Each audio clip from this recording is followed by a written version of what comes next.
அனைவருக்கும் வணக்கம். இன்றைக்கு அதிகாலையில் நமக்கு கிடைத்த செய்தி ஒன்று நண்பர்களே, எல்லையில் மிகப்பெரிய பதற்றம் நிலவ ஆரம்பிச்சிருக்குது. பங்களாதேஷை சேர்ந்தவர்களை ஓட ஓட விரட்டி கொண்டு இருக்குது இந்தியா அப்படின்னும், இதனால இந்தியாவுக்கும் பங்களாதேஷுக்கும் இடையில எல்லையில் மிகப்பெரிய ஒரு பதற்றம் ஏற்பட்டிருக்குது அப்படிங்கிற செய்தி தான் அது.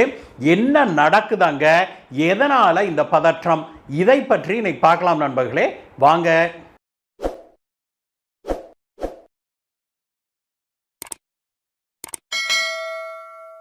நண்பர்களே, பஹல்காம்ல பாகிஸ்தான் தீவிரவாதிகள் இந்தியர்களின் மீது, குறிப்பாக இந்துக்களை அவர்கள் கண்டறிந்து சுட்டு கொன்றதுல இருந்தே பயங்கரமான ஒரு டென்ஷன் நிலவுது இந்தியாவில். அந்த நிகழ்வுக்கு பிறகு பாகிஸ்தானின் மீது சரமாரியாக பல நடவடிக்கைகளை எடுத்தது இந்தியா இல்லையா. அதுல மிக முக்கியமான நடவடிக்கை என்னன்னா, பாகிஸ்தானியர்கள் அனைவரையும் இந்தியாவை விட்டு வெளியேறுங்கள் அப்படின்னு உத்தரவிட்டது தான். அப்படி இந்தியா உத்தரவிட்ட பிறகு, அந்த டெட்லைன் முடிந்த பிறகு, இந்திய படைகள் நாடு முழுவதும் பாகிஸ்தானியர்களை தேடி தேடி கண்டறிந்து அவர்களை பிடிச்சு நாட்டை விட்டு வெளியேற்ற ஆரம்பிச்சாங்க. அப்படி அவர்கள் தொடங்கிய தேடுதல் வேட்டையில ஒரு மிகப்பெரிய பெருச்சாளி சிக்கி இருக்குது. பெருச்சாலினோட சொல்லக்கூடாது, மிகப்பெரிய பெருச்சாளி கூட்டம் சிக்கி இருக்குது அப்படிங்கிறதா உண்மை. அது என்ன அப்படின்னா, பங்களாதேஷியர்கள் தான். இந்தியாவில் லட்சக்கணக்கான பங்களாதேஷியர்கள் இல்லீகலாக, சட்டத்துக்கு புறம்பாக இந்தியாவுக்குள்ள நுழைஞ்சு நிரந்தரவாசிகளாக வாழ்ந்து கொண்டிருக்கிறாங்க அப்படிங்கிற கதையெல்லாம் நமக்கு தெரியும். ஆனாலும் கூட அந்த பங்களாதேஷியர்களை இனம் கண்டறிந்து அவர்களை நாட்டை விட்டு வெளியேற்றுவதில் இதுவரைக்கும் எந்த ஒரு அரசும், மத்திய அரசை சொல்றேன், எந்த ஒரு மத்திய அரசும் முனைப்பு காட்டவில்லை அப்படிங்கிறதான் கொடுமையிலும் கொடுமை.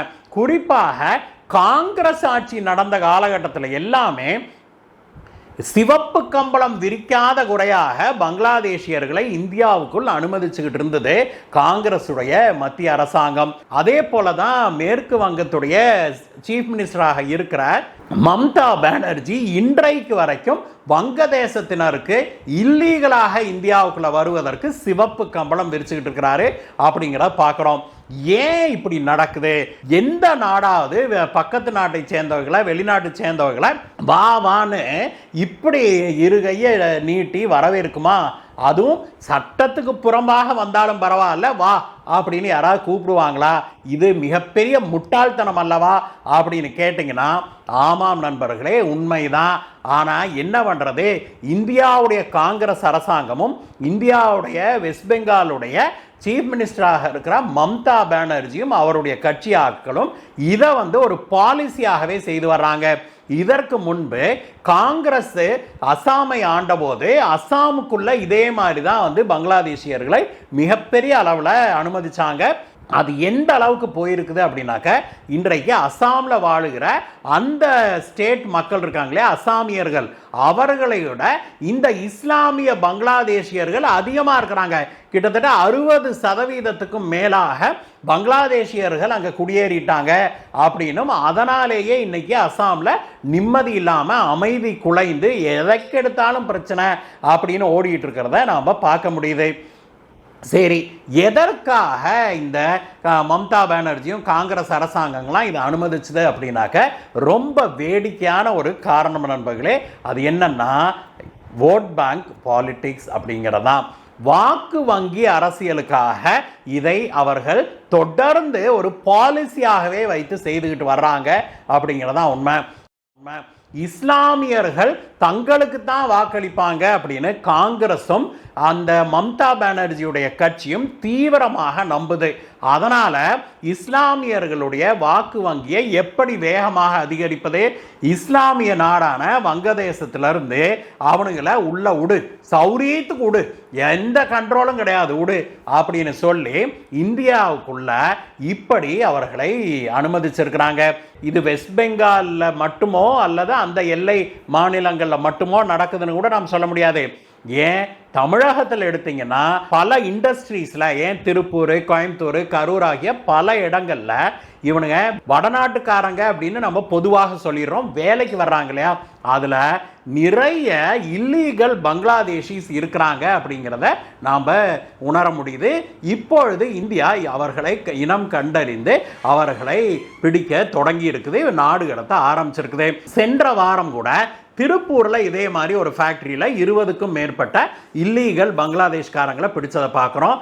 அதற்கு முன்பு ஒரு 15 நாட்களுக்கு முன்பு ஒரு வீட்டில் அவன் 5-6 வீடு கட்டி வாடகை கூட்டிருந்திருக்கான் திருப்பூருக்கு பக்கத்தில். அந்த வீட்டை ஜப்தி செய்தது ஒரு ஃபைனான்ஸ் நிறுவனம். அந்த ஃபைனான்ஸ் நிறுவனத்துக்கு எதிராக அந்த வீட்டுக்காரரும் அவருடைய மனைவியும் பொங்கி எழுந்ததை பார்த்தோம். அதற்கு பிறகு போலீஸார் கூட்டிகிட்டு போய் போலீஸ் ஸ்டேஷனில் வச்சு விசாரித்த போது தான் தெரியுது, அந்த ஆளு பங்களாதேஷி, சட்டத்துக்கு புறம்பாக இங்கே வந்து குடியேறி 20 வருஷம் ஆச்சான். இங்கேயே இடம் வாங்கி, ஆதார் கார்டு வாங்கி, ரேஷன் கார்டு வாங்கி, நம்பூர் பொண்ணையவே ஒருத்தை கட்டிக்கிட்டு இங்கேயே நம்பூர் வாசியாவே அவன் நாடகம் ஆடிக்கிட்டு தெரிஞ்சிருக்கிறான். அவனையும் பிடிச்சி உள்ளதள்ளி இருக்குது போலீஸு. தமிழ்நாட்டில் இது மட்டுமல்ல, இன்றைக்கு சென்னையில் 1000 விளக்கு பகுதிக்கு போனீங்கன்னா நீங்கள் அங்கே இருக்கிற நேம் போர்டெல்லாம் கூட பெங்காலி மொழியில் இருக்கிறத நீங்கள் பார்க்க முடியும்.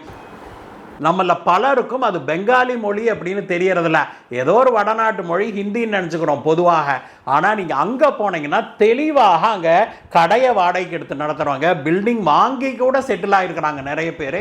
அது எல்லாம் முக்காவாசி இல்லீகல் பங்களாதேஷிகள்.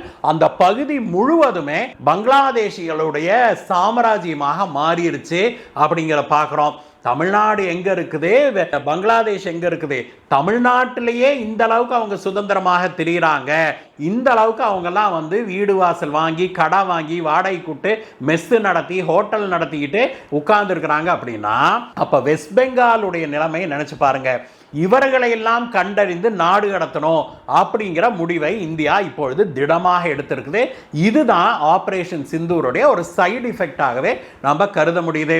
கடந்த சில நாட்களில் மட்டும் 770க்கும் மேற்பட்ட பங்களாதேஷியர்களை இனம் கண்டறிந்து அவர்களை அரெஸ்ட் பண்ணி கொண்டுட்டு போய் வெஸ்ட் பெங்கால்ல இருந்தோ அல்லது வடகிழக்கு மாநிலங்கள் இருக்கு இல்லையா, அஸ்ஸாம், திரிபுரா போன்ற மாநிலங்கள்ல இருந்தோ எல்லையை தாண்டி நீங்க பங்களாதேஷுக்கு போங்கடா அப்படின்னு இந்தியா எல்லையை தாண்டி அவர்களை அனுப்பி இருக்குது, நாடு கடத்தி இருக்குது.